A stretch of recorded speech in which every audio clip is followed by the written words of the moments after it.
By birth भी है और इंडियन बाई चॉइस भी है। हमको जिना से क्या करना है? हमने जिना को कहा गेट आउट, हमने कहा हिंदुस्तान हमारा है। हमने जिना को कहा गेट आउट और हमने कहा ये हमारा वतन अजीज है। हमने जिना के टू नेशन थ्योरी को ठुकराया।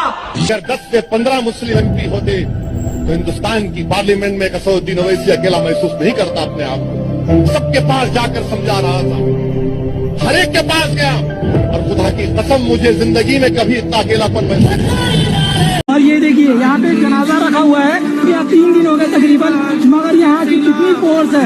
ये यहाँ पे आरएसएस वालों ने ये देखिए इधर ये बंद कर दिया है और बोला जा रहा है कि यहाँ पे हम लोग यहाँ पे हम लाश दफनाने नहीं देंगे।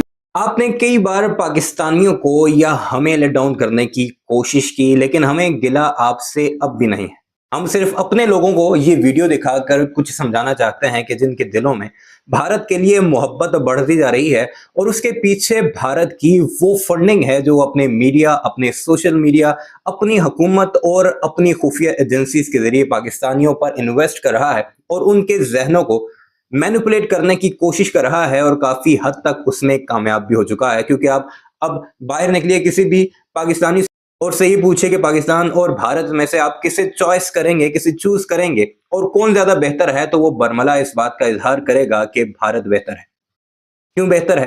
क्योंकि उसे मालूम नहीं कि भारत के अंदर क्या हो रहा है, भारत के मुसलमानों के हालात क्या हैं, भारत की बाकी माइनॉरिटीज के क्या हालात हैं, भारत में इस वक्त क्या कुछ चल रहा है, गुर्बत कितनी है, लोग किस तरह जिंदगी गुजार रहे हैं। तो फिर हम आपके सामने यूएन की कुछ रिपोर्ट्स लाएंगे। सेफ्टी इंडेक्स हो, पाकिस्तान बेहतर है। वर्ल्ड हैप्पीनेस इंडेक्स हो, पाकिस्तान बेहतर है। प्रॉस्पेरिटी को देखें तो पाकिस्तान के लोग कई दर्जे खुशहाल हैं और उसकी रीजंस क्या हैं।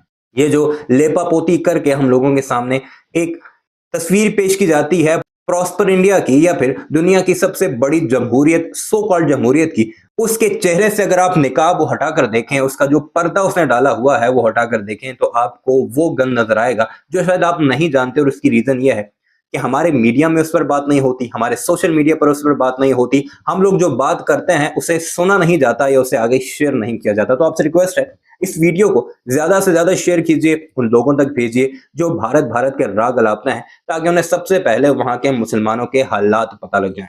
कायद मोहम्मद अली जिन्ना ने 1945 में एक बात कही थी, जो ये थी कि हिंदुस्तान के वो मुस्लिम जो इस वक्त पाकिस्तान को अपोज कर रहे हैं, पाकिस्तान की जो क्रिएशन है या पाकिस्तान का जो इंडिपेंडेंस है उसके अगेंस्ट है, वो ये याद रखें कि उनकी नस्लें भी भारतीय हिंदुओं को अपनी वफादारी का यकीन दिलाती रहेंगी, लेकिन वो उन्हें नहीं एक्सेप्ट करेंगे, वो उन पर यकीन नहीं करेंगे। और ये जो वीडियो आपने शुरू में देखी जिसमें असदुद्दीन ओवैसी साहब जो कि AMIM के, जो कि एक बड़ी जमात है मुसलमानों की भारत के, वो ये कहते दिखाई देते हैं कि हमने जिन्ना को रिजेक्ट किया, हमने गेट आउट कर दिया, हमने ये कह दिया कि भारत हम बाय चॉइस हैं, बाय बर्थ हैं, यह हमारा हिंदुस्तान है। और आज उसी हिंदुस्तान में असदुद्दीन ओवैसी की ये तस्वीर भी वायरल है जिसमें वो रोते दिखाई दे रहे हैं। कहां पर बैठे? भारत की पार्लियामेंट में, जो ये ऐलान करती है कि हम दुनिया की सबसे बड़ी जमहूरियत हैं। जब एक नया वक्फ बिल लाया गया जिसमें मुसलमानों से ना तो कोई मशवरा लिया गया, ना उनकी बात सुनी गई, और जो वक्फ प्रॉपर्टी है वो कौन सी प्रॉपर्टी है?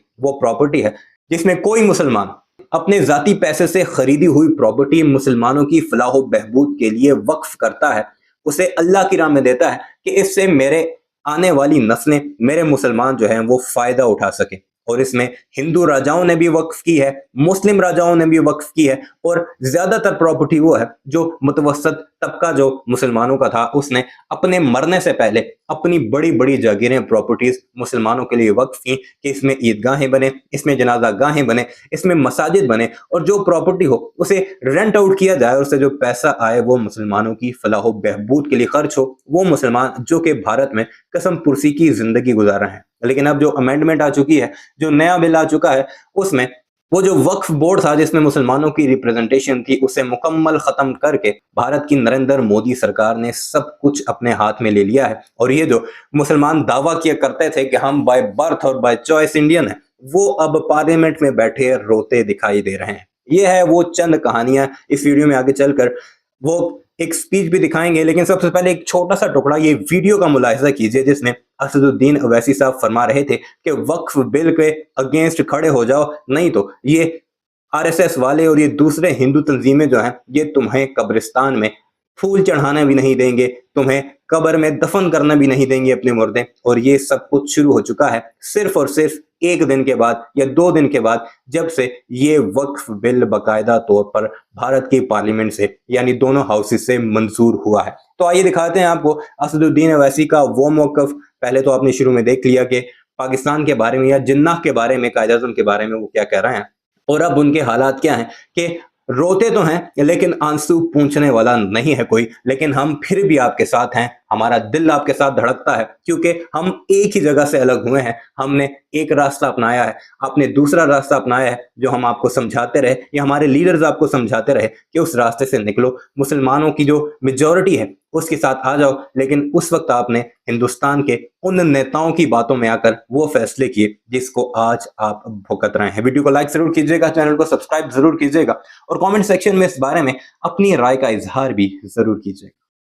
और ये देखिए यहाँ पे जनाजा रखा हुआ है, यहाँ 3 दिन हो गए तकरीबन, मगर यहाँ की जितनी फोर्स है, पब्लिक है, वो सारी चीजें लेके यहाँ बैठी हुई है। आप ये देखते जनाजा यहाँ रखा हुआ है और रात में यहाँ पे RSS वालों ने ये देखिए इधर ये बंद कर दिया है और बोला जा रहा है कि यहाँ पे हम लोग यहाँ पे हम लाश दफनाने नहीं देंगे। कि जनाजा तुम क्या उस वक्त उठोगे जब कब्रिस्तान में जाकर कह दिया जाएगा कि तेरे अब्बा की खबर पर तू शबे बारात के दिन आकर फूल नहीं जलाएगा, ये वक्त प्रॉपर्टी नहीं है।